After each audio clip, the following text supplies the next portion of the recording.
I'm not sure, so I'm just, I'm trying to don't fit information in. I should just take my time, I guess. Elaborate. Each tape is 20 minutes long, so we have to change it. And I can't even. Was shorter. I can't even imagine what 20 minutes is. Though. I mean, while I'm talking. I thought that was past 20 minutes. Yeah, I talked a lot. The first part got a little bit at the end of Patricia. Even really go there. I was busy doing a lot of other stuff, mostly murals. And just recently, this year, I started exhibiting there and doing stuff with them. Real recent. But I think there's been a change there too in terms of like a lot of people getting interested in the artistas always pull together when hard times come. It's true. Help each other out. It's true. It's kind of nice, and then again you wonder, well, why don't they when times get good and stay together and do stuff together? Well, you started out with kind of hard times in Chicago, didn't you? Tell us how you started working with community groups. Well, there's a community center in Chicago on the southwest side where I grew up. It's called Howell House Community Center. It was established by Jane Addams, and it goes back to like 1915 or something, 1905, I think. And the earliest settlers in this community were Bohemian and Polish immigrants. So when we moved in, the whole kind of thing changed, and it was a real changing kind of community. And by 1970, it had become Casa Aztlán, and a group of us who were really interested in making the place more kind of for the Chicanos who lived in the area, decided we should do a number of programs that might encourage that, and one of them was the murals. So I did a series of murals in the Salon, called it the Salón de la Raza, and did a history of Mexico. A number of portraits of people from the community were included. One of the gang members was included next to Zapata because I don't think he knew who Zapata was, he just wanted to be next to him. There was a lot of excitement around the idea of murals. They were the first murals in that area, murals to depict our history and our culture anyway. Out of that grew a number of other projects with kids outdoors for the summer in 1970. And that's how I began with the mural thing anyway, community murals, because I think there's a difference between murals that go up by individual artists, which has been happening for centuries, right? You can trace it back to the cave paintings, and murals that are really community type murals that are directed and led by community people and artists. Well, these were the earliest community murals I worked on, but I'd worked on murals since 1966 in Mexico. I did a fresco there during the time I studied there with a man named James Pinto, who had worked with Rico Lebrun and Siqueiros.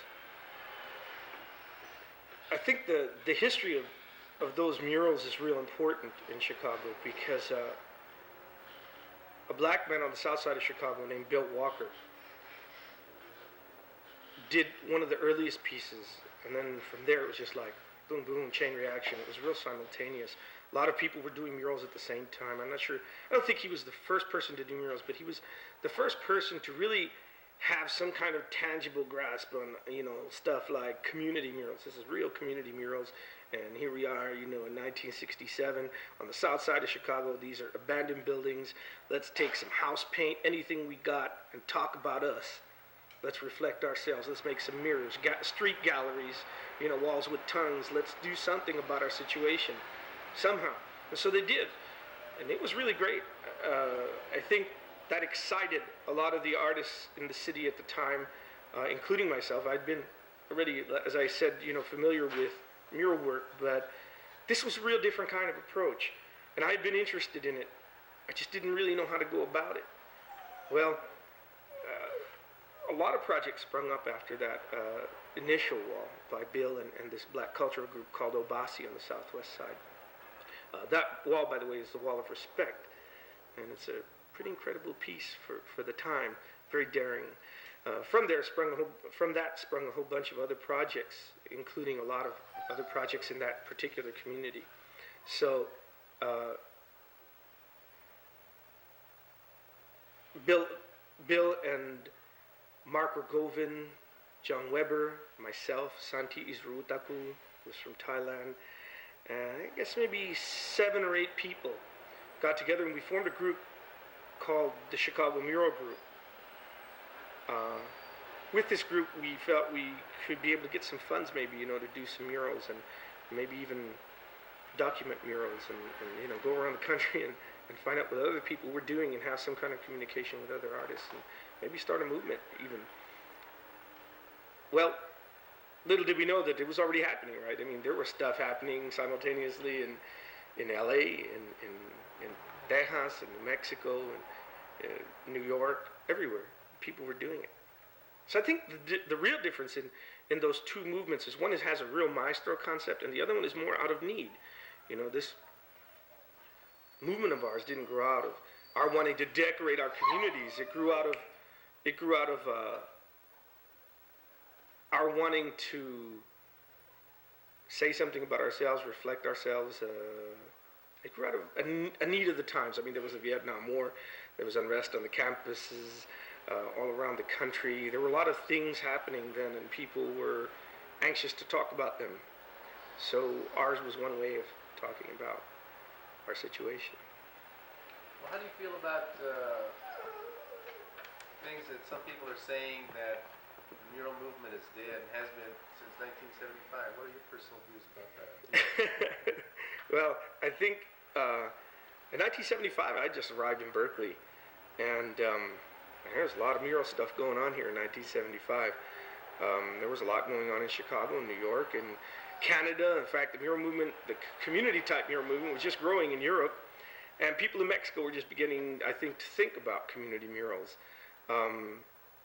Doesn't sound like a death to me, but maybe there was a change in 1975 from the approach that Bill Walker used, or that I might have used back in 1967.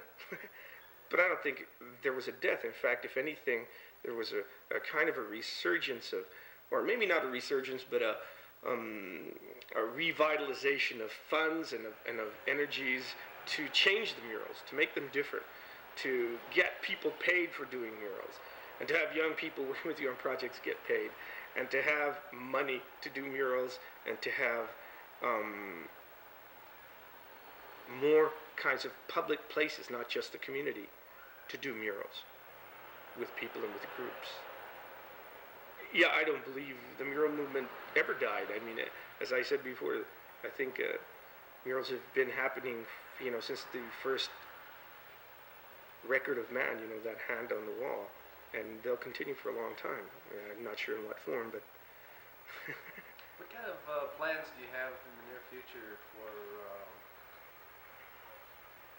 your work?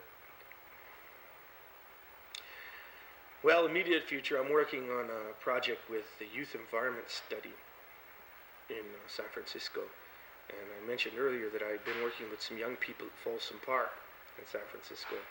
It looks like we're going to be able to continue doing that this coming month. So I'm looking forward to that. Now, I think the next project, instead of the kids designing it, I'm going to design it, and then they're going to work with me. My hope is that out of that attitude will grow a couple of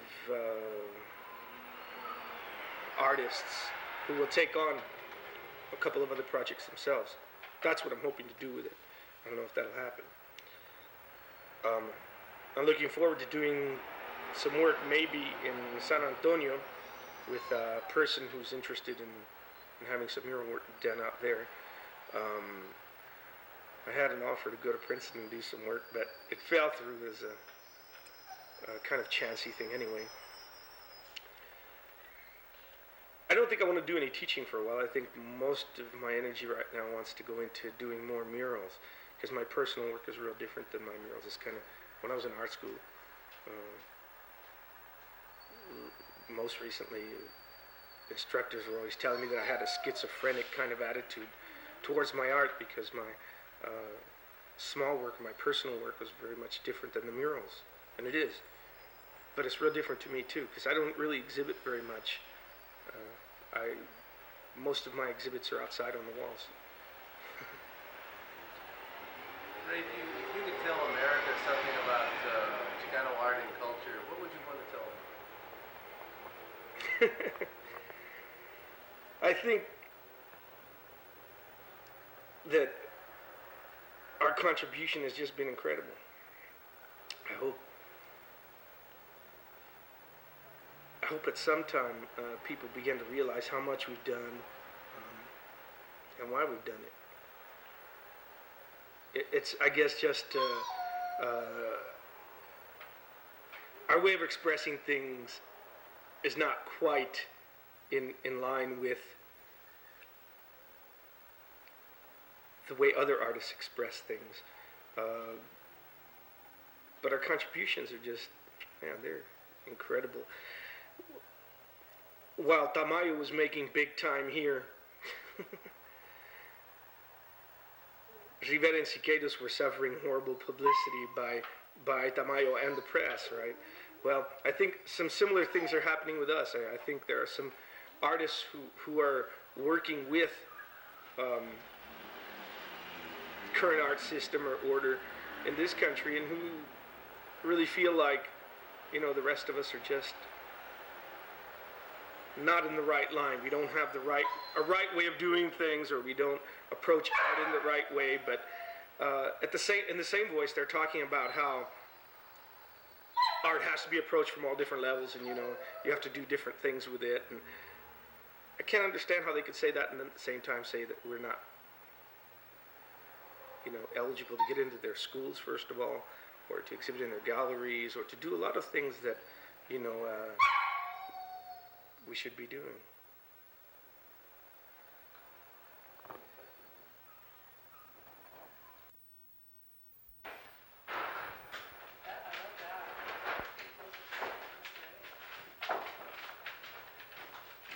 Go on. Get up there. Oh, I know what she wants. She wants some water.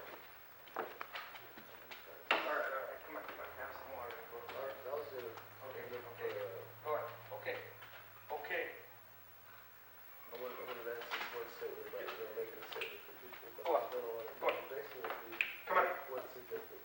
You better be quiet. Get upstairs. Come on. Hurry up. Go up. Go on. Hurry. Stay there. Now, sorry about that last part. I was kind of...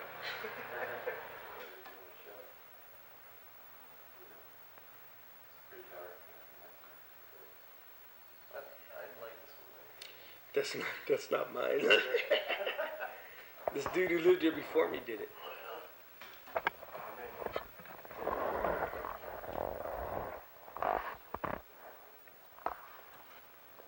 Ray, you participated in the Califas conference at the University of California, Santa Cruz recently. Can you give us some feedback on your impressions of that 3-day conference? Yeah, I thought it was one of the best conferences I've ever attended. I'm not quite sure what to say about it, except that I learned a lot, and I was really excited about being invited because it was one of the first times I guess I felt like I was part of the Califas Chicano art team.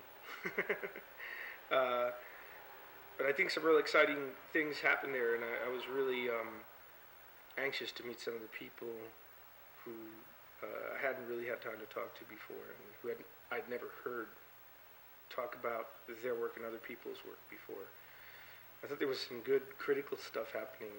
I'd like to see another one, actually. I think that was really well organized. It was really comfortable. You had time to think. You had time to talk with people. You had time to really look at stuff, you know, really analyze stuff in your own mind, and not just have days full of slides and stuff, or not just be rambling through talks, you know, speeches. It was very good. I think discussion, the discussion part of it was especially important, where people were able to talk to each other on a kind of open forum basis. I thought that was real important. I got a lot out of the conference. I'd like to see another. I'm really interested in participating, even helping maybe organize it if that's possible.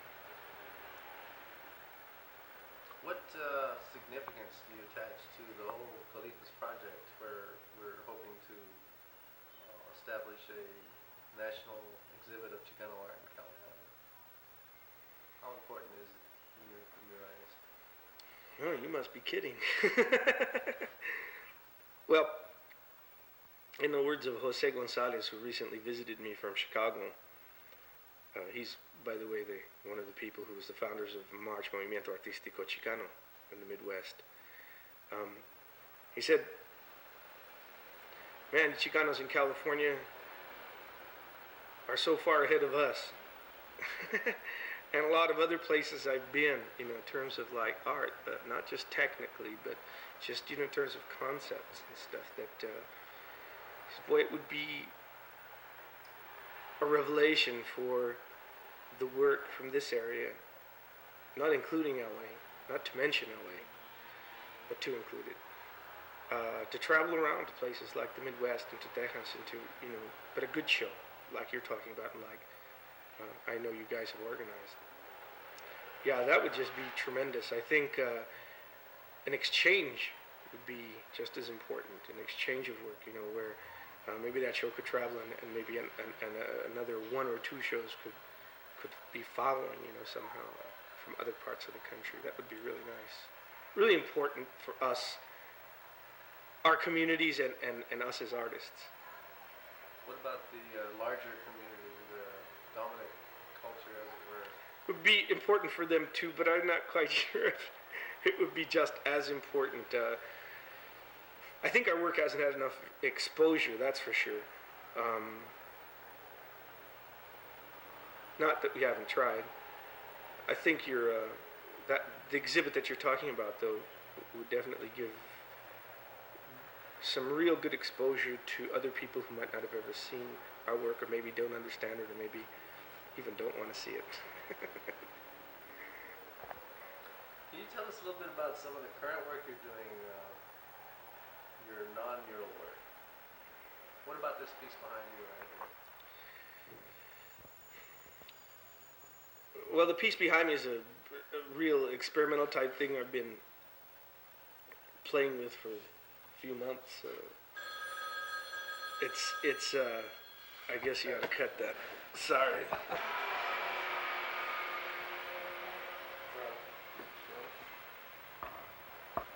Before we take a look at some of your current work, how about a last word on murals in general, their significance in educating the public?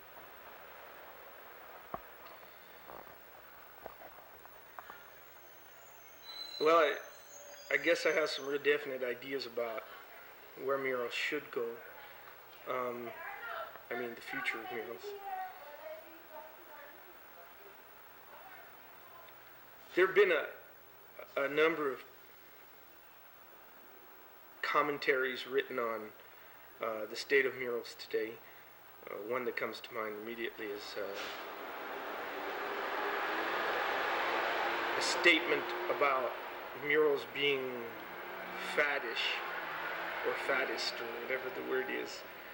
I don't think that's true, but I think there are people who have been working on murals in, I guess, the last 5 or 6 years, who have become kind of opportunistic about them and have done some pretty nice things in terms of like decoration and stuff. But I see the murals as more than just a decoration, and I'm not even talking necessarily about community murals anymore. More talking about maybe murals that would be in public buildings, or murals that might even be in commercial buildings. And I think that murals play a real important role, almost similar to cinematography, in that, well, people go to movies to get excited, but yet to learn, right? To see and kind of receive stuff. Murals do a similar thing in terms of their scale, their monumentality. They're also very public.